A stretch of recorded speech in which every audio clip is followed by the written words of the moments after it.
Olá, ouvinte! Boa noite! Meu nome é Pedro Lunks, eu sou bacharel em Economia, trabalho com a Dale Carnegie Train e hoje eu vim aqui a Negócios. Para falar de negócios comigo, hoje eu trouxe Guilherme Fiorese, agrônomo, produtor rural aí da Fazenda Onça Parda, da Agropecuária Fiorese, Sementes Campo Verde e algumas outros empreendimentos. Dá uma boa noite pro pessoal aí, Guilherme. Boa noite, pessoal. Boa noite, Pedro. Obrigado pela introdução, pela apresentação. É um prazer receber você aqui e espero que eu consiga sair daqui com os segredos do agro, né, cara? Vai sim. Então vamos lá. Para quem nunca ouviu o programa, aqui a gente fala dos segredos do sucesso de alguns ramos de atividade. Eu gosto de trazer algumas figuras. E temos um patrocinador oficial que é justamente a Rádio Live FM. Para quem curtir, pode acessar o site livefm.com.br. E hoje trazemos o primeiro patrocinador externo do programa, Liberty Business. É uma agência de negócios digitais. Atualmente, já vamos trazer a logo aí também logo mais para colocar na live do Facebook. Mas quem tiver interesse em colocar o seu negócio online, administrar melhor o seu Instagram, o seu Facebook, justamente para atrair clientes. E o bacana é que a Liberty, eles trazem os dados de quantos clientes entraram no link, quantos compraram, quantos não compraram, para você poder ter justamente o controle da efetividade do marketing que eles fazem para vocês. Podem falar com o @dongolin, DONGOLINN, no Instagram, ou se mandar uma direct para mim também, Pedro Lunques, eu posso direcionar aí já com o número do proprietário, que é o Brandon. Tive com ele aqui na semana passada, inclusive. Guilherme, marketing é importante para as empresas, não é? É muito importante. Então, vamos começar falando de como que vocês divulgam, vocês têm algum método de divulgação, vocês precisam divulgar o negócio de vocês aí no ramo do agro, como é que funciona essa parte? Essa é uma parte da empresa que eu busco melhorar. A gente hoje vem de um ramo de negócio que sempre foi mais do boca a boca, e com agora a revolução do marketing, a gente tem que estar mais próximo dos nossos clientes por meio de redes sociais, o que hoje nós não fazemos. Ainda nós temos mais o contato por telefone mesmo com os nossos clientes, e é assim que a gente tem feito os negócios. E quando você fala clientes, vamos entender um pouquinho melhor, vamos já entrar então no negócio. Hoje vocês têm quais produtos? O que vocês produzem? Certo. Dentro da empresa, além da produção agrícola, como grãos, a gente também produz sementes. Esse já é um nicho de mercado, uma produção de sementes para outros produtores plantar. Uhum. Fora a agricultura, vem a pecuária. Nós temos a produção de carne bovina, tem a pecuária extensiva a pasto e a intensiva em confinamento, que já dá para considerar um outro negócio à parte. Ela fala intensivo, é mais rápido no confinamento, para engorda, como que funciona? Ele é mais rápido, mas é uma parte do processo que a gente coloca o animal mais no final, para dar um acabamento na carne, para ele ganhar os quilos finais lá para depois ser abatido. Ele mexe todo na distribuição de gordura muscular do animal, é isso? Sim, tem todo Entendi. Uma lógica para ter uma carne de melhor qualidade. E qual que você acha mais gostoso? Deixar no pasto ou deixar no confinamento, assim, fazer o mix dos dois, né, que vocês deixam no estágio final? Qual que você acha que a carne fica mais gostosa, na tua opinião pessoal? A carne fica mais macia e mais saborosa quando passa pelo processo do confinamento. No confinamento. E é porque, agora eu vou falar um achismo meu, tá? Se eu estiver falando uma asneira, você pode me corrigir. Mas ele fica melhor porque o gado não cria tanto músculo? Como é que funciona? Cria mais gordura, distribui? Como é que funciona? Tem essa questão que o animal ele se move menos, então sim, ele vai ter um músculo mais macio. Ele está comendo mais, ingerindo mais calorias e uma distribuição ali nutricional que é pensado e é calculado para contribuir para o acúmulo de produção de carne, mas também o acúmulo de gordura, e principalmente gordura entre os entremeios dos músculos. Uhum. Isso faz com que a carne se torne mais saborosa e mais Fica no macia. meio da fibra do músculo, né? Isso, que é Entendi. o marmoreio. Que o pessoal O marmoreio, não, pegar uma carne com marmoreio bem bonito é gostoso só de olhar o negócio, comer é melhor ainda. E hoje, a gente estava falando dos ramos, né? Eu já ia colocar uma outra pergunta aqui que surgiu. Então vocês têm o confinamento, o pasto, os grãos para comércio do grão e para comércio da semente e que mais? Correto. Ainda na parte da pecuária tem a produção de leite, mas essa é em uma escala menor, é um negócio que a gente está recuperando e busca crescer aí dentro dos próximos anos, e produção de carne suína. Ah, entendi. E a carne suína vocês começaram há muito tempo? Qual que é o mais novo, assim, dos ramos de vocês? Acredito que o gado de leite, porque foi um negócio que a gente acabou assumindo, isso há uns 6 anos atrás, 5 anos atrás.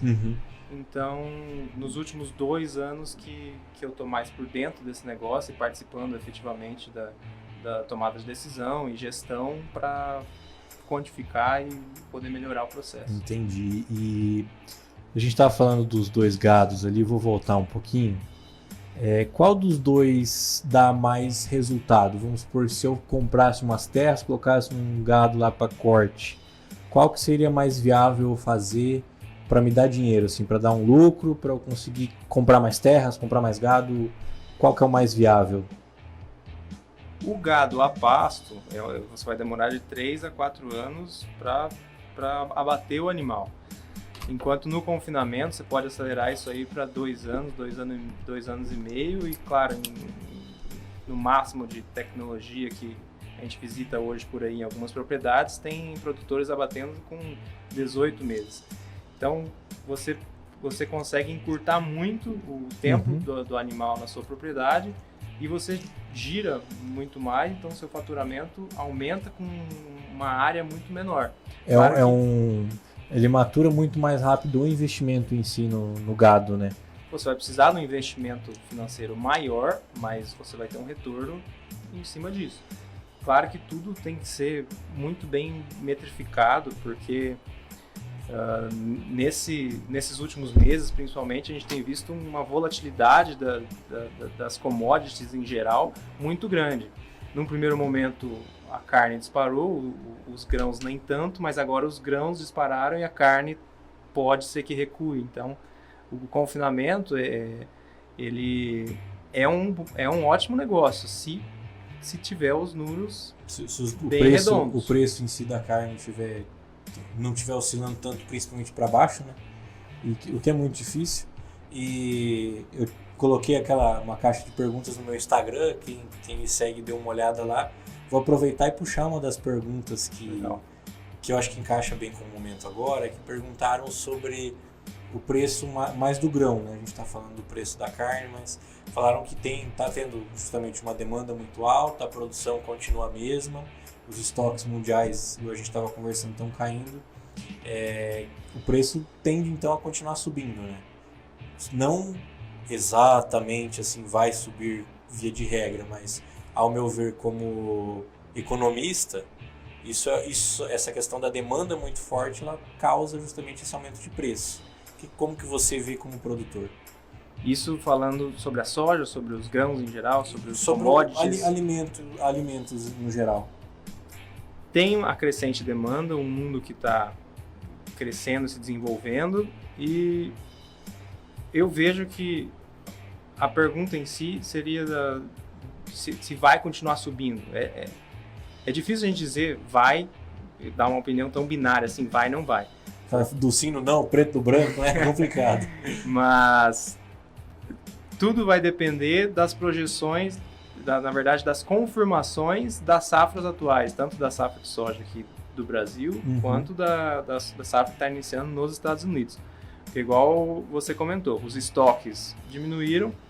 Se você pegar a projeção dessa safra de soja, só da produção brasileira, o quanto que já está projetado também para exportar e para consumo interno, já existe um déficit aí.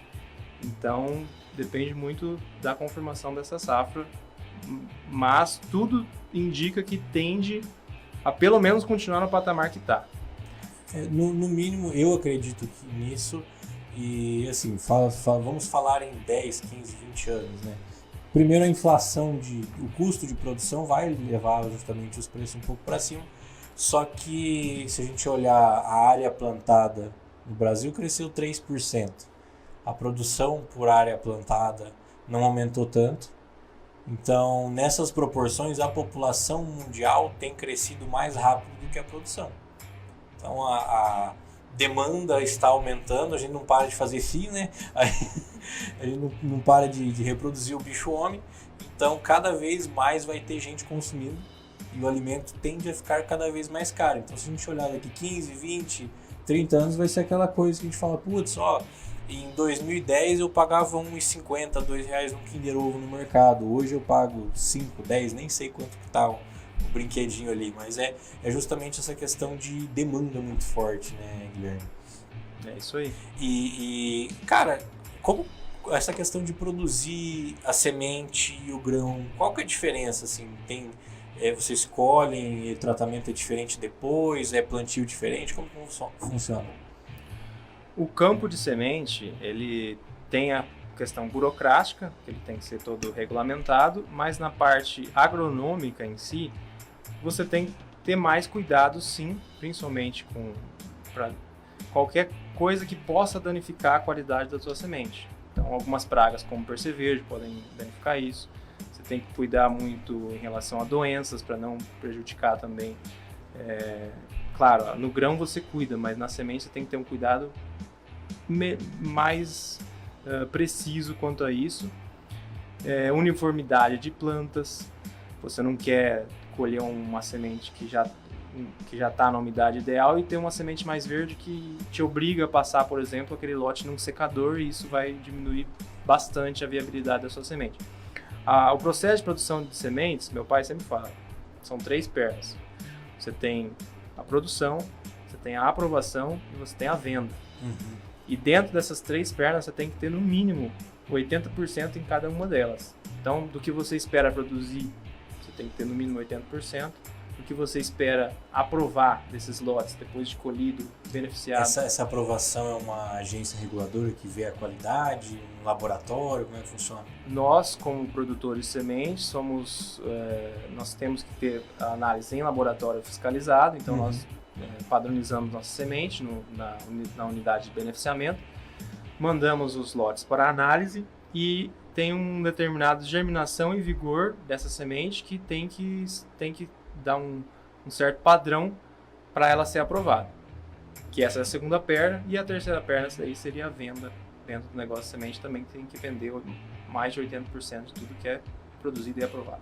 Aí vocês fazem aquela venda por telefone, ou vocês vão atrás do que uma coisa que eu já ouvi falar, que são corretoras de sementes? Também. Temos clientes fiéis e cooperativas, parcerias, e também dependemos muitas vezes dos corretores para fazer alguns negócios. Entendi. É que daí o corretor ele consegue fazer a ponta justamente para finalizar a venda da produção, né? Isso. Aqui em Campo Mourão a gente tem a Coamo, que é muito forte, né? Compra e vende também. Temos outras cooperativas aí. E não sei se tem em Campo Mourão Coagro. Coagro não. Mas tem na região, região também tem integrado, sei que tem em Goieri ali, por exemplo, Biratã também tem.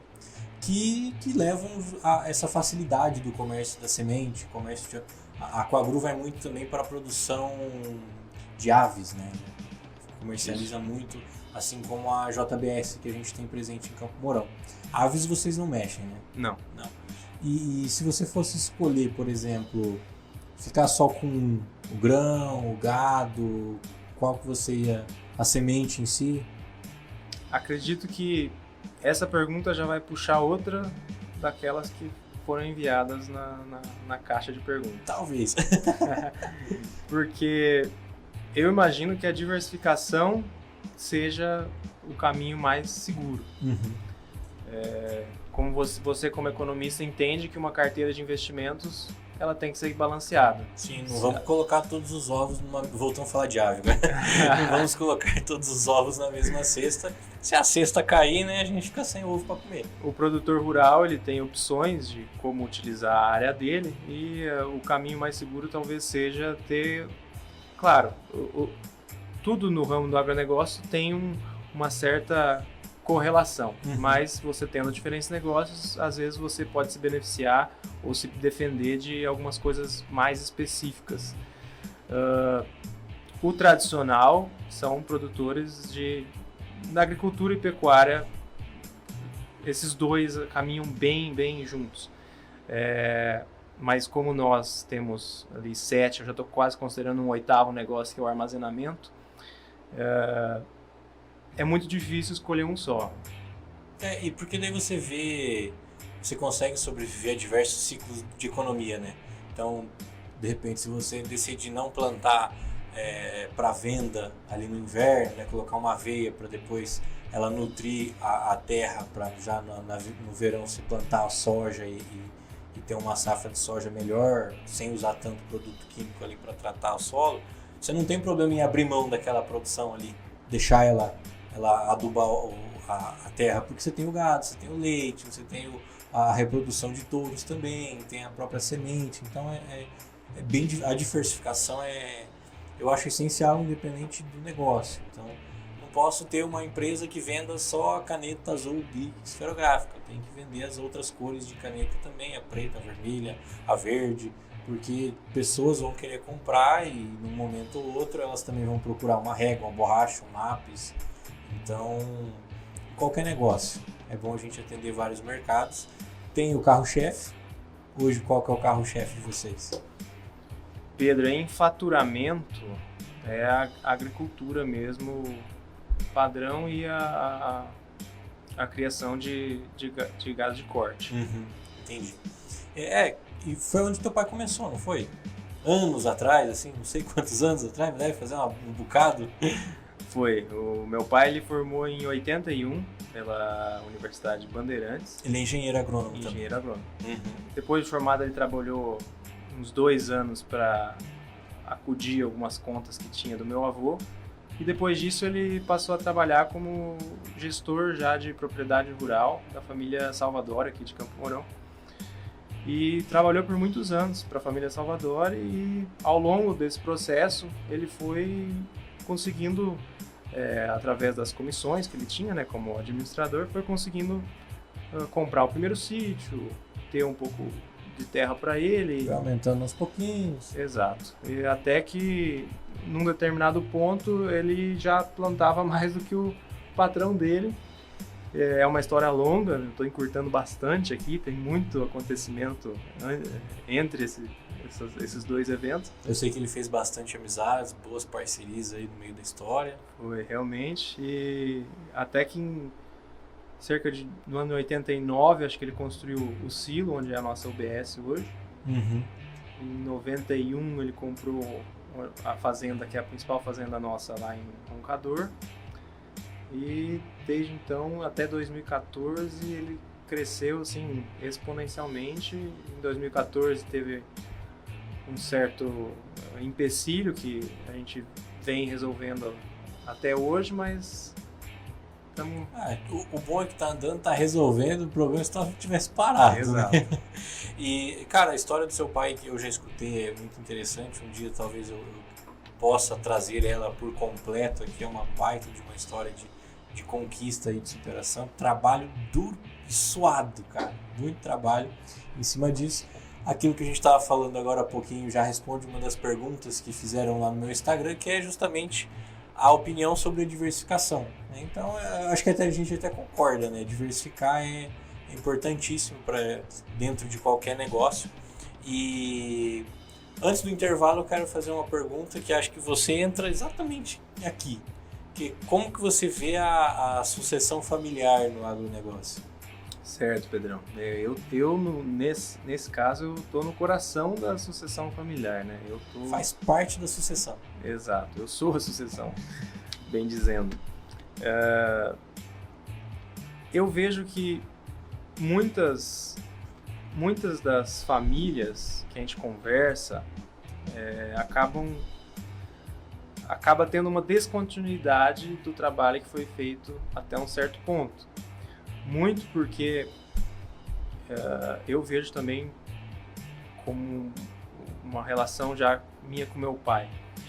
O meu pai, ele esteve disposto a sacrificar muito para construir o que ele fez.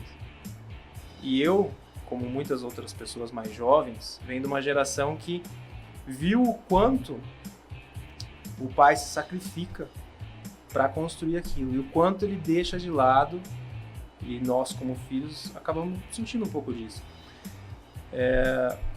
E vejo que muitos dos filhos de famílias de agropecuaristas acabam não se interessando pelo negócio e buscando alguma outra atividade que seja não relacionada a isso. E aí fica meio à mercê do que o arrendatário fizer com a terra ou do que o mercado pagar. Muitas vezes vende a renda, tem vários casos, né?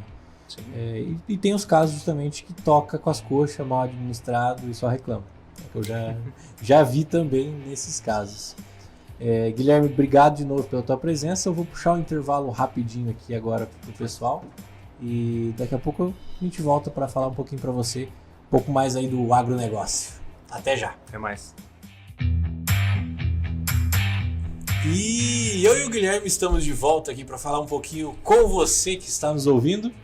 Quero voltar do intervalo agradecendo nossos 2 patrocinadores, Rádio Live FM e também Liberty Business. Quem quiser aí colocar seu negócio online, quem quiser colocar o seu negócio também aqui na rádio, pode falar comigo no Instagram, Pedro Lunques, e aí eu consigo dar os direcionamentos para vocês anunciarem muito melhor os seus negócios.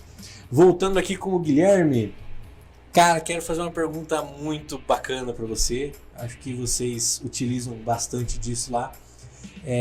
Fizeram inclusive essa pergunta no meu Instagram e para chegar nela eu quero fazer uma diferente. Qual foi o setor que recebeu o principal investimento dentro do agronegócio aí nos últimos anos? Pedro, eu acredito que foi a parte da tecnologia, controle de informação. Você ter na palma da sua mão o que está acontecendo o mais rápido possível para tomar as decisões mais rapidamente. Isso vem de diversas maneiras, desde uma agricultura de precisão, quanto a controle por GPS de cada maquinário e cada operação que é feita, até preço da carne, preço das coisas, agora é tudo online, tudo na bolsa, né? Também, mas até mesmo por uma vistoria por drone para ter determinado aspecto que você queira identificar numa plantação. Deve facilitar muito o monitoramento de tudo, né? E justamente colocar o GPS no maquinário. Sei que hoje existem tecnologias, não sei se vocês usam lá, que você programa a área ali, o maquinário vai sozinho. O produtor ele faz a gestão do maquinário rodando sozinho. Sim. É bem mais vantajoso, assim, bem menos custoso você ficar com 10, 20, 30, 50, 60, dependendo ali de funcionários, né? E uma coisa, a pergunta final aí que eu queria chegar, que também foi feita lá no Instagram, é os benefícios dessas novas tecnologias que o agro vem recebendo. Na minha opinião, eu também acredito que seja o investimento em tecnologia que foi dos últimos anos. Você vê aqui em Campo Mourão mesmo, estão saindo startups, saindo produtos novos, todos ligados ao agronegócio, e isso vem ficando cada vez mais forte. Não é só no maquinário, igual a gente imagina que é alguma marca fazendo um trator diferente. Não, é justamente o drone que você falou, algum acessório ali para o pulverizador, que a gente tem a Agroflux aqui em Campo Mourão. Então temos a Trucker do Agro, que é do Durval. A Trucker do Agro é para transporte da semente, transporte do grão. Então é muito bacana esse investimento nesse ramo que antes era tão boca a boca, igual você estava comentando. E o que você vê de benefício em tudo isso que está surgindo? Pedro, primeiramente a gente vai ter um aumento da produtividade e da qualidade do produto. Às vezes um sensor que uma startup cria e melhora 2% da produtividade, esse sensor pode ter um valor imenso. O agro em si, ele gira muito dinheiro. Então, 2% em cima de muita coisa é muita coisa. Exatamente. Quanto à qualidade, igual você comentou, o trucker do agro, eu mesmo conversei com o Durval para conhecer a startup dele, e isso vem para melhorar muito a qualidade de sementes, principalmente, porque você vai ter um monitoramento da tua carga, onde está, oscilações de temperatura, se teve ou não, que pode afetar, por exemplo, a qualidade da semente. Então você vai ter uma garantia maior. Esse, por exemplo, é um benefício visível de um exemplo que você trouxe aqui de uma startup aqui de Campo Mourão. Sim. E diversas outras startups, outras tecnologias vêm para incrementar, seja na produção, seja na qualidade. Você me permite fazer um adendo aí nessa questão do transporte? Eu não sabia que era tão específico, eu nunca fui conhecer, ainda quero ir lá conhecer a Trucker do Agro do Durval. Só que a gente entra numa questão que eu escutei no começo da minha faculdade, né? Eu já estou há um ano formado, então 5 anos atrás, eu escutei um cara chamado Gustavo Loyola, um economista, doutor em economia, ele gosta muito justamente do agronegócio. Ele tem um projeto no governo, ele trabalhava na época numa instituição que agora fugiu o nome, em que eles fizeram toda a linha férrea de transporte do agro para reduzir custo, porque o Brasil sempre foi muito bom no antes e no dentro da porteira.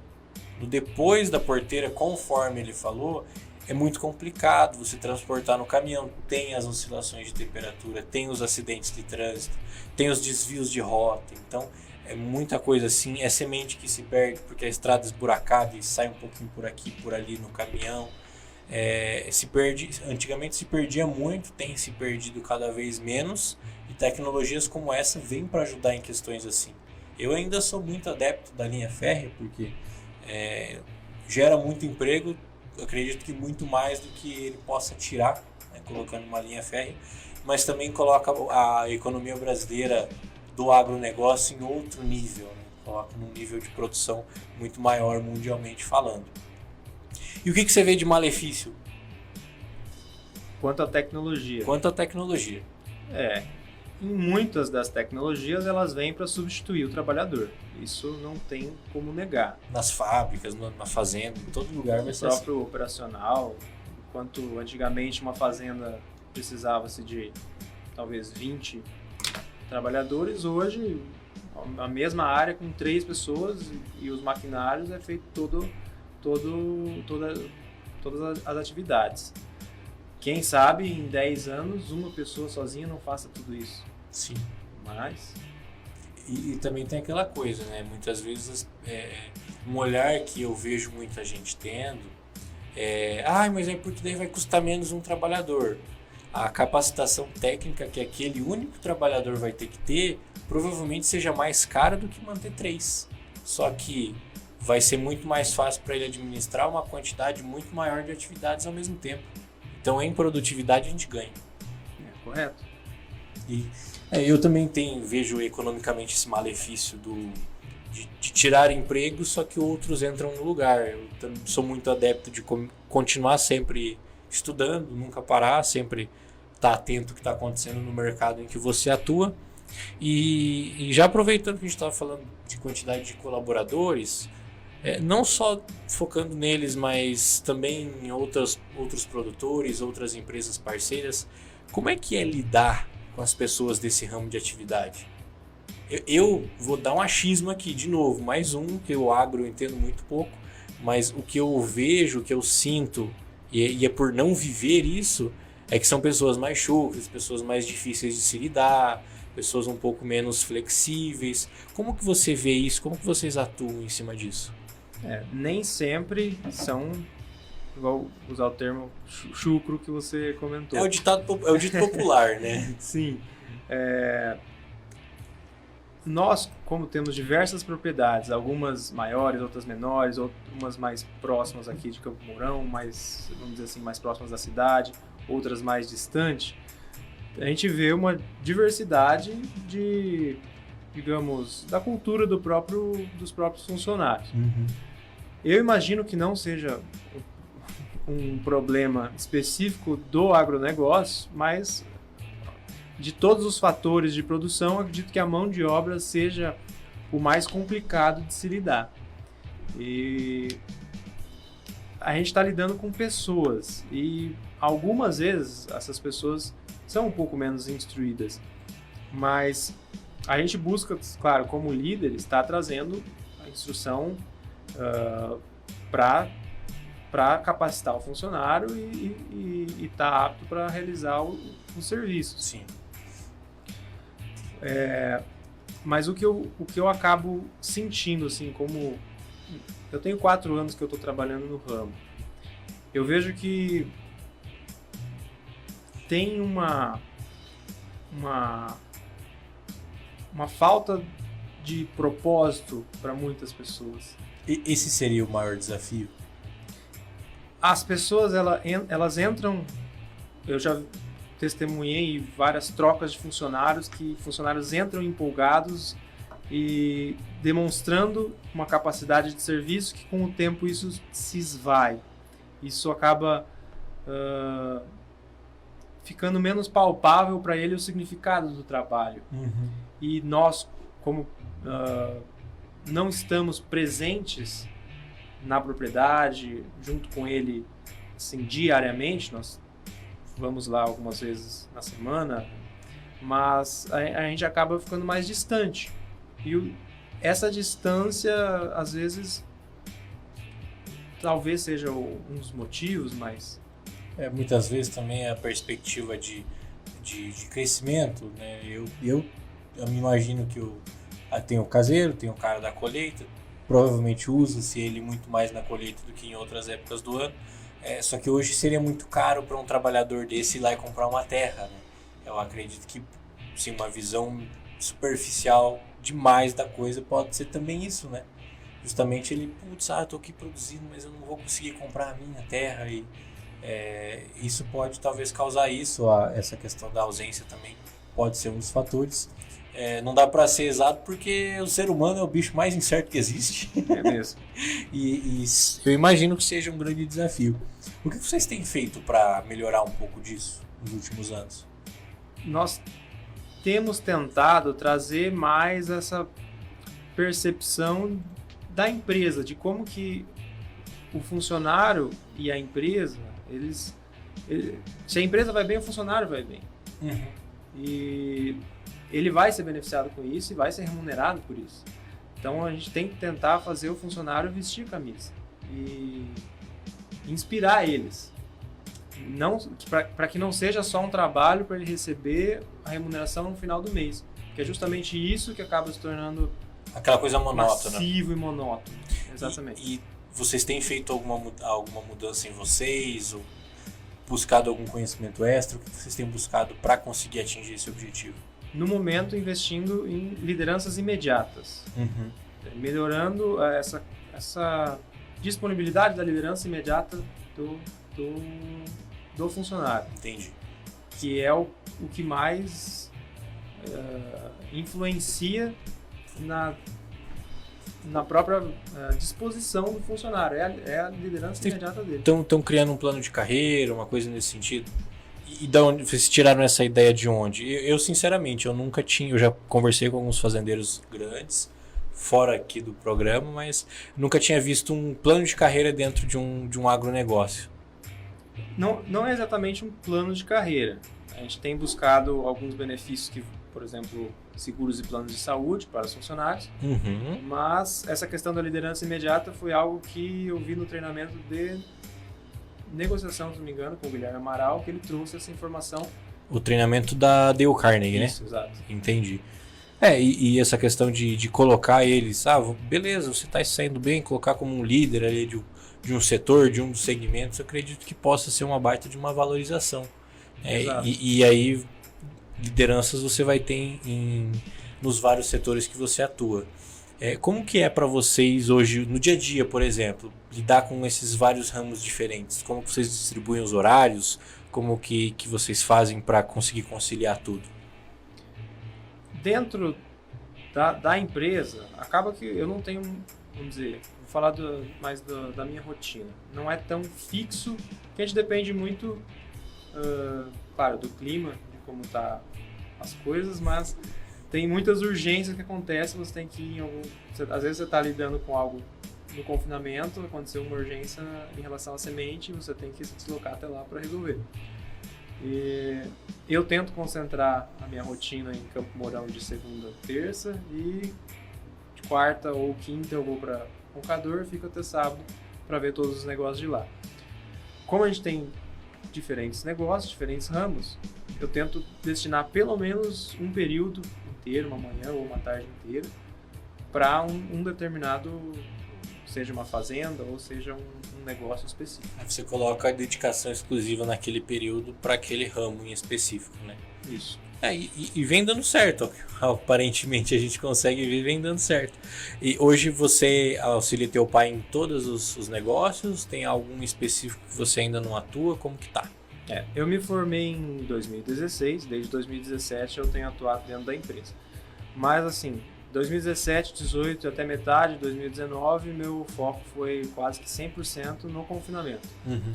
Foi uma área que eu mais gostei e eu vi que precisava, principalmente da melhoria de gestão.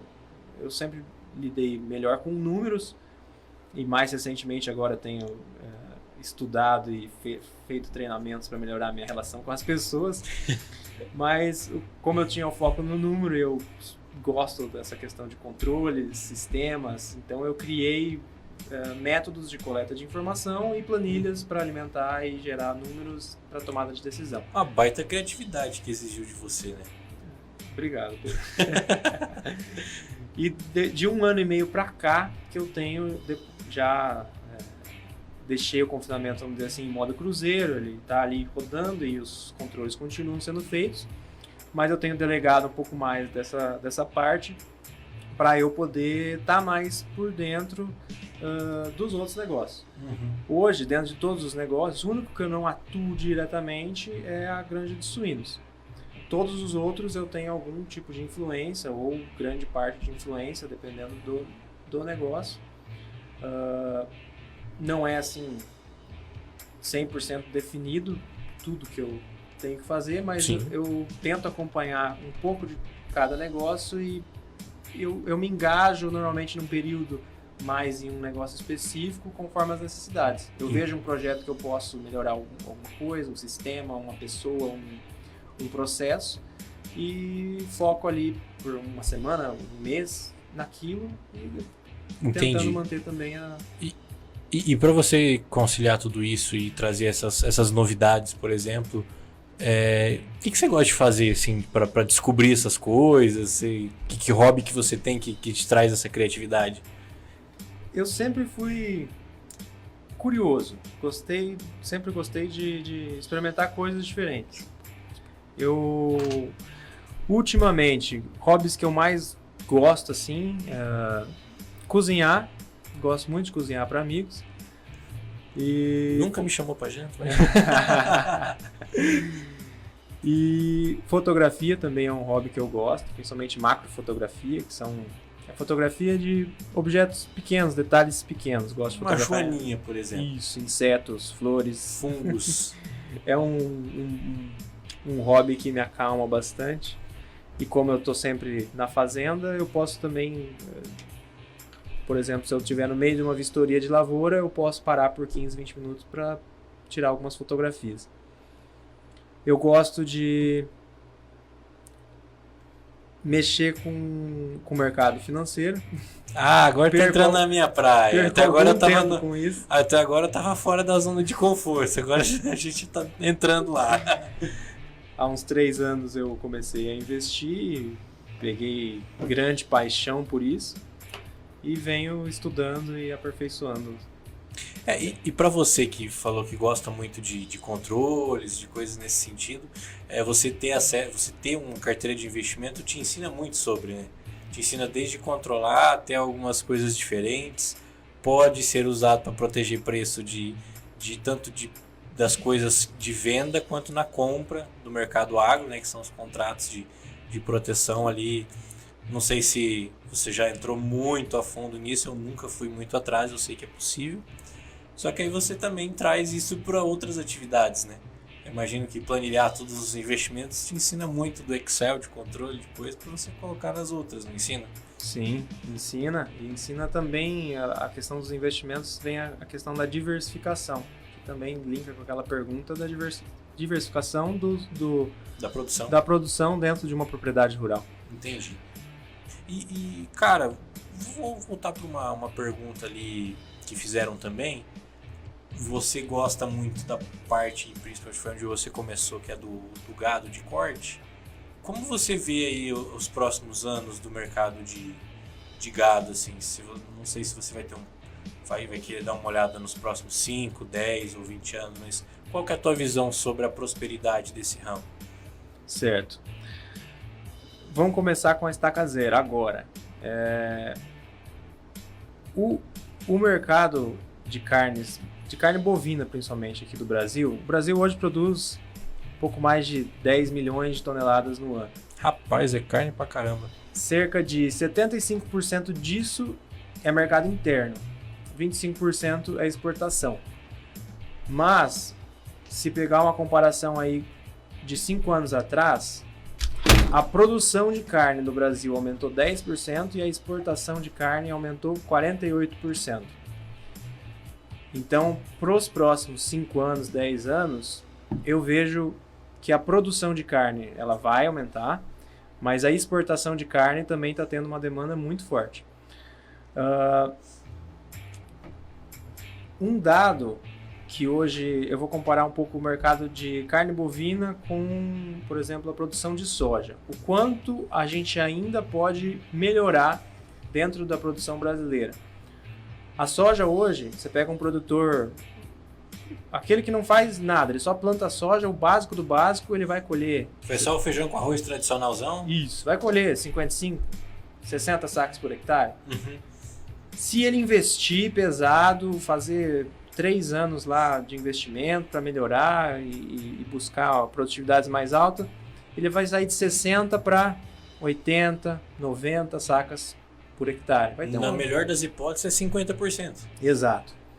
Agora, em comparação à produção de carne bovina, hoje a média pegando assim, quantidade de animais por área, a média do Brasil está em 1,2, assim, vamos ser otimistas, botar 1,5 animal por hectare. No sul do Brasil isso aumenta um pouco, mas falando do Brasil todo é um pouco menos. Numa produção tecnificada de carne bovina, isso vai chegar facilmente a 15, 18 animais por hectare. Então a gente está falando aí de um crescimento de 10 vezes, vamos colocar aí. 1000% em cima da produção atual. Exatamente. O Brasil pode muito mais, né? Então, para os próximos 5, 10, 20 anos, a produção de carne bovina tem muito, muito espaço para crescer. Tem espaço. O produtor que vai produzir justamente o gado, ele tem que saber aproveitar essa oportunidade, né? Sim. E eu volto num comentário que eu fiz antes. A população, ela aumenta num nível maior do que aumenta a produção alimentícia, né? Se a gente pegar essa produção de carne muito alta, de repente a gente tem uma baita de uma esperança de pelo menos estabilizar os preços. Porém, em um patamar de longo prazo, ainda se fala em alimentos cada vez mais caros, a demanda cada vez mais alta e a produção tem que aumentar nesse sentido. Aí a gente entra na tecnologia do agro, né? Que é o que você estava comentando agora. Colocar justamente muita técnica, muita tecnologia em cima, aumentar a quantidade de gado por área e vamos produzir, vamos alimentar esse povo, né, velho? É isso aí. E como vocês têm um mix, essa integração entre a lavoura e a pecuária é viável? É por região? Você acha que não seria viável em outros lugares? Qual que é a tua visão sobre? Certo. A integração lavoura-pecuária, ela pode ser feita de diferentes maneiras. Nós plantamos soja no verão, na mesma área que nós colhemos a soja, nós plantamos aveia e azevém, que são culturas de inverno, então isso é mais específico para o sul do Brasil. nós plantamos aveia azevém e deixamos o gado pastejar e depois plantamos soja ou milho nessa área. Então isso caracteriza como sucessão, se for soja, aveia, volta para soja, ou rotação, que é soja, aveia e vai para milho. Também pode ser feito consórcio, onde seria na mesma área, no mesmo período de tempo, você tem a produção de agricultura com a pecuária, mas isso é mais para pequenas propriedades, como por exemplo, você perguntou se é viável em todas as regiões. Eu não vi pessoalmente, mas já estudei um caso de, em pequenas propriedades, produção no Nordeste de cabritos com feijão guandu, ao mesmo tempo. Mas o cabrito não come pé de feijão? Come, mas em determinado período você só separa ele ou você alimenta cortando o feijão e deixando alguns produzir. E nesse caso a gente tem uma integração lavoura-pecuária, mas que provavelmente não é assim economicamente viável em grande escala. É que quando você fala em escala, justamente você tem que ter os ganhos econômicos daquela escala, né? Produzir com menor custo por comprar mais, colher mais rápido porque você colhe de uma vez só, não é um pouquinho em cada canto. E quando você fala dessa integração, você volta muito naquela produção mais silvestre do início da agricultura, né? De colocar um animal no meio da plantação para as fezes adubar, para ele dar uma rotativizar a produção ali também, que você estava falando da aveia e para o milho, ou até mesmo fazer a sucessão. Você volta muito para o que era mais silvestre do começo da produção agrícola, né? E ainda, continuando em exemplos, mas tem outras maneiras que se pode ser feita essa integração. Tem muita gente que planta o milho, na verdade planta a soja primeiro no verão, tirou a soja, vem o milho, e quando o milho já está seco, na verdade ele já semeou, às vezes na própria semeadura do milho, ou depois, no meio da cultura do milho, ele semeou grama. Então quando ele colhe o milho, já tem a grama para entrar com o animal ali. Esse é um outro exemplo de integração lavoura-pecuária que pode ser viável até mesmo no centro-oeste e em outras regiões do Brasil. Que o clima já não é tão propício quanto é aqui no sul, né? A produção agro é muito forte. E Guilherme, a gente falou bastante aí do mercado, tecnologia. Se você for deixar uma dica para quem está assistindo a gente ali, para quem está ouvindo, pode ser do que você quiser, seja de estudo, seja de negócio agro. O que você falaria para quem está com a gente agora? Pedro, eu acredito que a pessoa, ela... Calma. Te apertei sem te abraçar. Me apertou, veio de improviso aqui. Mas o que eu quero deixar é que a pessoa seja organizado, planejado, cumpra com o seu trabalho, mas nunca deixe de lado as coisas que você gosta. Se organize para que seja capaz de você realizar seu trabalho e também ter um tempo para realizar as coisas que você gosta. Isso é muito importante. Sim, é conciliar o tempo de trabalho, o tempo pessoal, assim, é bom porque é preciso espairecer, é preciso você soltar um pouquinho a energia para não morrer de estresse. E isso vai te trazer, com certeza, mais produtividade no trabalho. Sim, exato. E, cara, sabe as palavras de verdade. E eu gostei muito dessa frase porque ela mostra que a gente não precisa estar assim, trabalho 24 horas por dia. Até mesmo você que mora no seu trabalho, né? Você mora na propriedade, por exemplo. Você mora dentro do teu negócio, da tua empresa. Qualquer coisa que acontecer ali, você está do lado. Só que mesmo assim você consegue tirar um tempo para você relaxar e espairecer a cabeça, né? E muitos não fazem isso e a gente volta nos problemas com as pessoas.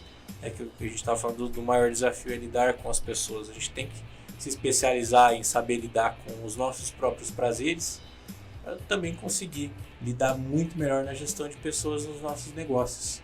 Isso é de imensa importância. Eu queria agradecer muito a presença, Guilherme. Foi muito bom estar aqui contigo. Achei o papo bem legal. Quero conversar mais porque eu quero me inteirar mais do agro aí que eu não entendo tanto. Agradecer os nossos patrocinadores.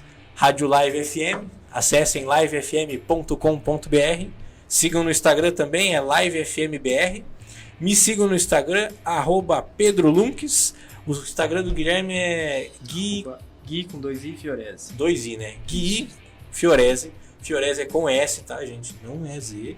E muito obrigado para quem nos ouviu. Obrigado também à Liberty Business, nosso primeiro patrocinador aí externo. Até mais. Quer mandar um abraço para eles? Obrigado, Pedro, pelo convite. E um abraço a todos. Mandar um beijo especial para a Liza, que deve estar... deve estar assistindo. Um beijo para minha namorada também, Tainara. Até mais. Vejo você na semana que vem, quarta-feira, às 9 horas. Vinha Negócios.